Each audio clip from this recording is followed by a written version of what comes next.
हाँ जी, good morning students.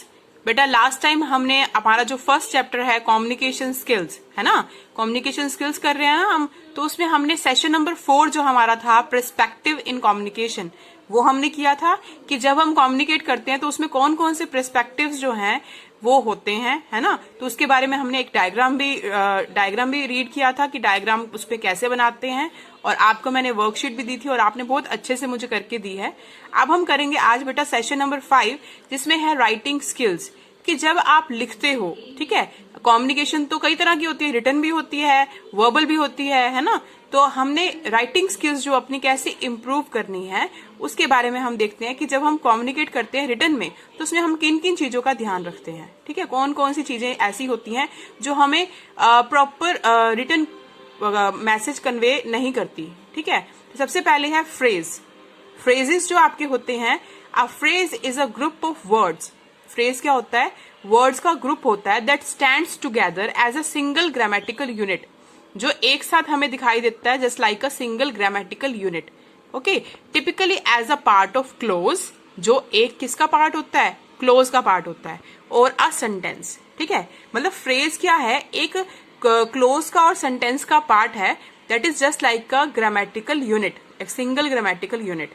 Okay, phrase जो होता है उसके पास ना तो सब्जेक्ट होता है ना verb, okay, but consequently can not convey a complete thought, और इसीलिए अगर उसके पास ना सब्जेक्ट है ना वर्ब है तो वो हमें कंप्लीट थॉट प्रोवाइड नहीं करता, ठीक है। उसके बाद है a phrase contrast with close. अगर आप फ्रेज को क्लोज के साथ कंट्रास्ट करते हो तो close does contain a subject, close के पास सब्जेक्ट भी होता है और वर्ब भी होता है, and it can convey a complete idea, और वो हमें कंप्लीट आइडिया प्रोवाइड करता है, ठीक है। हाँ जी बेटा, there are 5 main types of phrase in English. English में आपके 5 तरह के फ्रेज होते हैं। वो कौन कौन से हैं? Noun phrase, verb phrase, adjective phrase, adverb phrase and prepositional phrase. अब हर एक का अपना अपना मीनिंग है कि नाउन फ्रेज का मतलब क्या है। अब नाउन से देखो, नाउन का मतलब होता है क्या हिंदी में? संज्ञा, है ना। तो मीन्स हम नाउन का यूज फ्रेज में कैसे करते हैं और नाउन फ्रेज होता क्या है वो हम रीड करते हैं। A noun phrase can be a single noun. क्या हो सकता है वो? एक सिंगल नाउन भी हो सकता है और ग्रुप ऑफ वर्ड्स भी हो सकते हैं, ठीक है। नाउन फ्रेज को आप क्या कह सकते हो? Can be a single noun और a group of words built around a single noun, जो एक सिंगल नाउन के आसपास बिल्ड होते हैं। जैसे इसका एग्जाम्पल से मैं आपको समझाती हूँ। For example, human beings need oxygen. Okay, तो ह्यूमन बींग्स जो इसमें है वो क्या है? That is a noun, okay, that needs oxygen. तो इसमें मेन हमारा क्या है कि नाउन फ्रेज हमारा क्या है? उसमें हमारा नाउन फ्रेज है ह्यूमन बींग्स, ठीक है। क्लियर बेटा? अब ह्यूमन बींग्स हमारा नाउन फेस है, तो इससे तो हम जितनी मर्जी हम लाइंस ऐड कर सकते हैं ह्यूमन बींग्स पे। तो हमारा मेन जो वो होता है टॉपिक जो कौन सा है? नाउन फ्रेज, वो हमारा कौन सा होता है? जो नाउन होता है, जैसे ह्यूमन बींग्स है, ठीक है बेटा। क्लियर? उसके बाद है वर्ब फ्रेज। अब वर्ब को हिंदी में क्या बोलते हैं? क्रिया, ओके। तो वर्ब फ्रेज का मतलब है कि verb phrase consist of main verb, कि मेन उसमें काम जो मेन क्रिया हो रही है वो कंसिस्ट करते हैं, and it's auxiliary words, verbs जो होती है ऑक्सिलरी वर्ब्स इंक्लूडिंग मॉडल्स, ठीक है। तो मॉडल्स उसमें इंक्लूड होते हैं। जैसे भी आप जो काम कर रहे हो, जैसे इसको एग्जाम्पल से समझते हैं हम। For example, I will be going to Delhi next week. मैं दिल्ली जाऊंगा नेक्स्ट वीक। तो क्या होगा? इसमें जो वर्ब है यानी जो क्रिया है वो क्या है? That is will be going, ठीक है, that is will be going, okay बेटा। उसके बाद है एडजेक्टिव फ्रेज। एडजेक्टिव फ्रेज में क्या होता है? एंड एडजेक्टिव को हिंदी में क्या बोलते हैं? विशेषता, ओके। तो वर्ब फ्रेज पहले आपको समझ आ गया बेटा। वर्ब फ्रेज में क्या था कि जिसमें आप जो वर्ब कर रहे हो, जो क्रिया कर रहे हो, उसको आप फोकस करते हो, वो होता है आपका वर्ब फ्रेज, जो कंसिस्ट करता है मेन वर्ब को। जैसे मैंने आपको बताया एग्जांपल में, I will be going to Delhi next week. मैं नेक्स्ट वीक दिल्ली जाऊंगा। तो इसमें जो आपका वर्ब है वो क्या है? Will be going. क्या होगा? विल बी गोइंग, भी मैं जाऊंगा। तो क्रिया आप क्या कर रहे हो? आप जा रहे हो। तो विल बी गोइंग आपका क्या होगा? क्या होगा आपका? वर्ब, ठीक है। गोइंग मतलब जो चीज हो रही होती है, ठीक। अब थर्ड है आपका एडजेक्टिव फ्रेज। एडजेक्टिव फ्रेज में है an adjective phrase can be a single adjective. तो इसके लिए सबसे पहले आपको पता होना चाहिए कि एडजेक्टिव होता क्या है। एडजेक्टिव क्या है बेटा? विशेषता, है ना। एडजेक्टिव क्या होती है? विशेषता। तो विशेषण बोलते हैं इसको। तो विशेषता, विशेषण क्या होता है बेटा? जैसे हमने कोई चीज हमें बहुत अच्छी लग रही है तो वो क्या होती है? उसकी विशेष चीज, है ना। तो इसमें क्या है? Adjective phrase can be a single adjective और a group of words built around a single adjective. Same उसकी तरह है जैसे हमने नाउन फ्रेज पढ़ा था कि नाउन फ्रेज क्या होता है? Can be a single noun और a group of words built around a single noun. ऐसे ही एडजेक्टिव फ्रेज क्या है? Adjective phrase can be a single adjective और a group of words built around a single adjective. ठीक है, पर इसको एडजेक्टिव, इसको हम एज ए एग्जाम्पल लिखते हैं तो देखो क्या है? The audience were really bored with the movie. तो इसमें जो एडजेक्टिव है वो क्या है कि रियली बोर्ड, भी वो मूवी से बोर हो रहे हैं। तो इसमें विशेषता क्या है? जो एडजेक्टिव है वो क्या है? आपका एडजेक्टिव फ्रेज क्या है? Really bored with the movie. ठीक है, तो इसमें एडजेक्टिव फ्रेज क्या है? Really bored with the movie. तो ये आपका पूरा फ्रेज हुआ। ठीक है बेटा, उसके बाद है एडवर्ब फ्रेज। एडवर्ब आपका क्या होता है? एडवर्ब आपका होता है जैसे आप किसी की तारीफ कर रहे हो, ठीक है, तो वो होता है आपका एडवर्ब फ्रेज। जैसे N adverb phrase can be a single adverb, वही सेम आएगी। आपने बस सब में क्या कर देना है? चेंज कर देना। अगर नाउन होगा तो आपका आएगा सिंगल नाउन, अगर वर्ब होगा तो आपका आएगा मेन वर्ब, एडजेक्टिव होगा तो आपका आएगा सिंगल एडजेक्टिव। ऐसे एडवर्ब है तो आपने वही डेफिनेशन लिखनी है। An adverb phrase can be a single adverb और a group of words build around a single adverb. Okay, तो इसका मैं आपको एग्जाम्पल से बताती हूँ। जैसे ही इज वेरी, या जैसे इसमें लिखा हुआ है ही स्पोक वेरी सॉफ्टली, तो इसमें जो इसका एडवर्ब है वो क्या है? सॉफ्टली, कि वो बहुत सॉफ्टली बोलता है। ठीक है, ठीक है, ऐसे ही आप और भी बना सकते हो। और क्या हो सकता है? जैसे कैसे वो बोलता है, तो इसमें आप और भी ऐड कर सकते हो। जैसे his teaching skills are very good. ठीक है, तो इसमें जो मैंने आपको एग्जाम्पल बताया, इसमें क्या एडवर्ब फ्रेज होगा? Very good. ठीक है, तो ऐसे ही आप और भी एडवर्ब फ्रेज इसमें ऐड कर सकते हो। ठीक है, उसके बाद आपका फिफ्थ है प्रेपोजिशनल फ्रेज।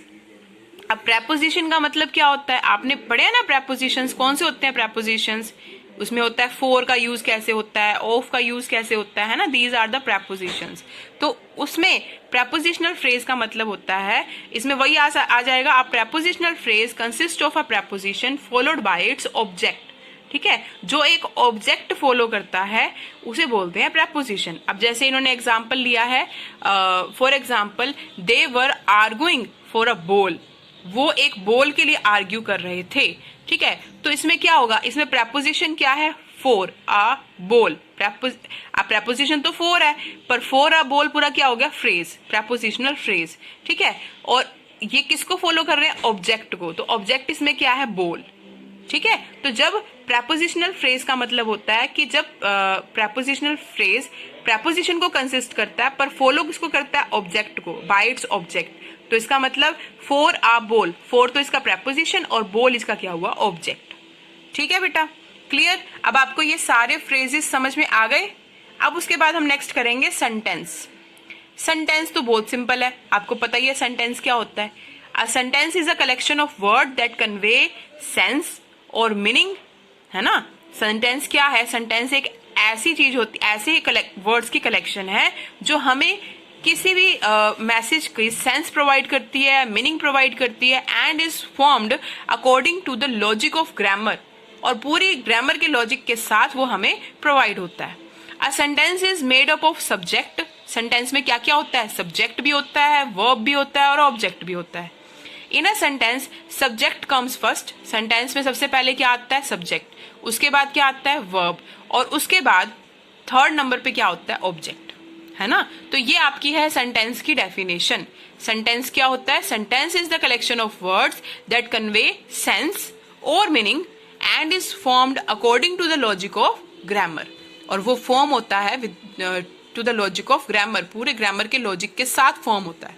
ठीक है, तो अब आपका है पार्ट्स ऑफ सेंटेंसेस। अब सेंटेंसेस के पार्ट्स आपके तीन तरह के होते हैं, मैंने आपको बता दिया है। फर्स्ट पार्ट होता है सब्जेक्ट, सेकंड पार्ट होता है वर्ब, और थर्ड पार्ट होता है ऑब्जेक्ट। और इन तीनों पार्ट्स को मिला के क्या बनता है? एक सेंटेंस। ठीक है, तो सेंटेंस में आप ये भी लिख सकते हो, sentence is the collection of of their three parts, subject, verb and object. ठीक है बेटा, तो आगे इसके पार्ट्स पढ़ते हैं हम। सबसे पहला पार्ट कौन सा है? The subject. Subject is usually a noun. Subject क्या हो सकता है? हमेशा एक नाउन ही होता है। जैसे नेम्स, अ पर्सन, किसी भी पर्सन का नेम हो सकता है, प्लेस का नेम हो सकता है, कोई भी थिंग हो सकती है। तो नाउन का मतलब यही सब होता है ना, पर्सन, प्लेस और थिंग। ठीक है, तो सब्जेक्ट में यूजुअली क्या यूज होता है? नाउन। और वर्ब में क्या होता है? वर्ब मैंने आपको हिंदी में बताया था कि वर्ब क्या होता है? क्रिया, कि जो हम काम करते हैं, जो हम क्रिया करते हैं, दैट इज अ वर्ब।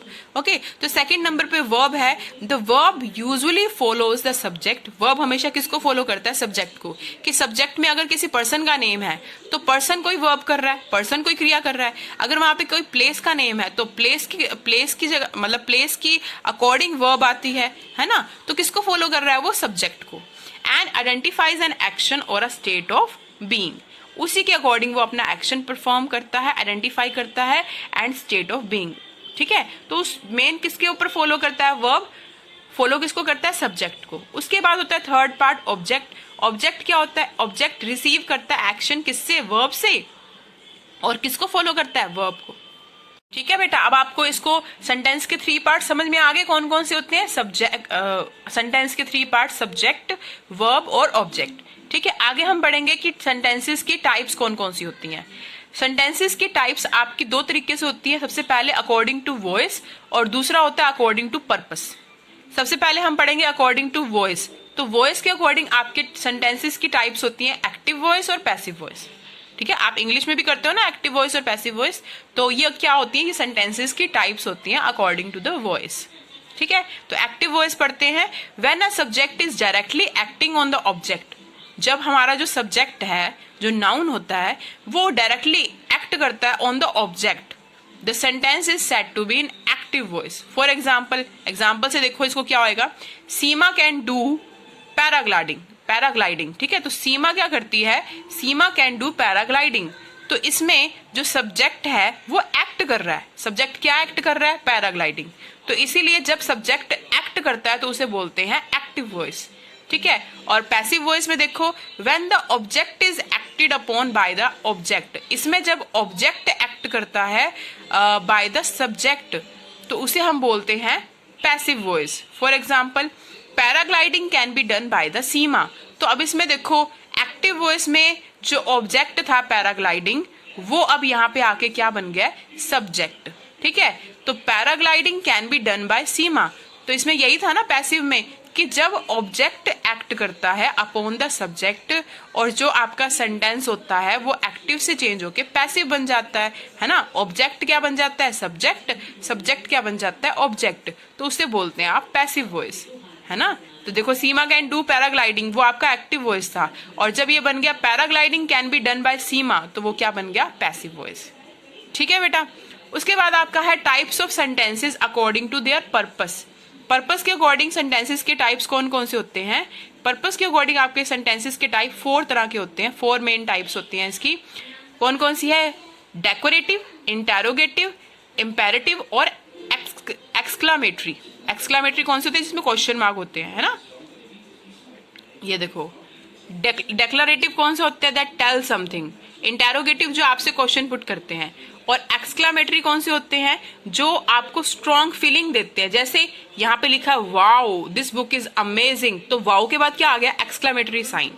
ठीक है, तो जब किसी वर्ड के बाद एक्सक्लामेटरी साइन होता है तो वो आपको स्ट्रॉन्ग फीलिंग शो करता है। और इंपेरेटिव में क्या होता है? कोई रिक्वेस्ट करता है, जैसे please read your text books. तो ये 4 तरह के आपके टाइप्स होते हैं सेंटेंसेस के according to their purpose. Declarative, interrogative, exclamatory and imperative. ठीक है बेटा, डेक्लरेटिव कौन सा होता है? That tell something. जैसे I like to read books, मुझे बुक्स पढ़ना पसंद है, तो आप डिक्लेयर कर रहे हो। ठीक है, डेक्लरेटिव। इंटेरोगेटिव, जब आप किसी से कुछ पूछते हो, ask something, do you like to read books, क्या तुम्हें बुक्स पढ़ना पसंद है। और एक्सक्लामेटरी क्या होती है? जब आपको स्ट्रॉन्ग फीलिंग आती है, जैसे वाओ, तो वाओ के बाद क्या आ रहा है? Exclamatory sign. ऐसे इंपेरेटिव कौन सा होता है? जो आपको रिक्वेस्ट करता है समथिंग, जैसे please send me your text book. ठीक है, तो ये होता है आपका 4 types according to the purpose. ठीक है बेटा। उसके बाद अब आपकी जो मैं आज आपको सेंड करूंगी, आपकी जो वर्कशीट है इसके साथ ही वो आपकी ये है। मैं आपको समझा देती हूँ पहले। मल्टीपल चॉइस क्वेश्चंस हैं आपके। The types of sentences according to their purpose are. आपको बताना है कि पर्पस के अकॉर्डिंग आपकी कौन कौन सी टाइप्स होती है, डेक्लरेटिव, इंटेरोगेटिव, इंपेरेटिव या ऑल ऑफ दीज। तो इसका आंसर क्या होगा? ऑल ऑफ दीज, क्योंकि तीनों होते हैं ना इसमें ये। उसके बाद a dash does not convey a complete thought. अब बताइए इन चारों में से कौन सा कंप्लीट थॉट प्रोवाइड नहीं करता? जैसे हमने पढ़ा है, सेंटेंस नहीं करता, फ्रेज नहीं करता, स्पीच नहीं करता या नन ऑफ दीज। इसका आंसर क्या होगा? फ्रेज। मैंने आपको फ्रेज को क्लोज के साथ कंपेयर करके बताया था कि फ्रेज कभी भी कंप्लीट मीनिंग प्रोवाइड नहीं करता, है ना। उसके बाद थर्ड है the type of sentences according to the voice are. Voice के अकॉर्डिंग कौन कौन से होते हैं? एक्टिव वॉइस और पैसिव वॉइस। तो इसका ऑप्शन कौन सा आएगा? Both A and B. ठीक है, तो ये तीन तो आपके मल्टीपल चॉइस क्वेश्चन है। और आपके शॉर्ट आंसर टाइप क्वेश्चन ये आपको खुद लिखने हैं। जैसे फर्स्ट है डिफाइन सेंटेंस, तो आप इसका आंसर क्या लिखोगे? डिफाइन सेंटेंस मैंने आपको बताया था, मैं आपको वहां तक ले जाती हूँ। डिफाइन सेंटेंस जब मैंने आपको रीड करवाया था तो ये है, मैंने आपको ये बताया था। इसमें आप ये लिख सकते हो, a sentence is a collection of words that convey sense और meaning and is formed according to the logic of grammar. और आप ये भी लिख सकते हो, a sentence is made up of subject, verb and object. ठीक है, तो इन दोनों में से जोन सी आपको इजी लगती है वो आप इसका आंसर लिखोगे। उसके बाद आपका जो सेकंड क्वेश्चन है इसमें वो है right the three parts of sentence. Sentence के थ्री पार्ट्स कौन कौन से होते हैं? ये भी मैंने आपको बताया था कौन कौन से होते हैं, सब्जेक्ट, वर्ब एंड ऑब्जेक्ट। तो आपने भी यही लिखने हैं। List the two main categories on basis of which sentence are categorised. मैंने आपको दो कैटेगरीज बताई थी ना जिसके अकॉर्डिंग सेंटेंसेस जो होते हैं कैटेगराइज्ड होते हैं, वो कौन कौन से हैं? According to voice and according to purpose. तो आपने उनके, ठीक है बेटा, आपको उन टू कैटेगरीज के नेम लिखने हैं। जैसे फर्स्ट था अकॉर्डिंग टू वॉइस और सेकंड है अकॉर्डिंग टू पर्पस। ठीक है, तो वो आप लिख लोगे। ये आपका अब सेशन 5 जो है वो कंप्लीट हो गया है बेटा। तो सेशन 5 आपको ये अच्छे से करना है, सेंटेंसेस वाला। उसके बाद हम अपना नेक्स्ट सेशन करेंगे जो है राइटिंग स्किल्स 2। ठीक है, तो आज आपका ये होमवर्क है, आपको ये अच्छे से करना है। ठीक है बेटा, ओके बेटा, God bless you, thank you.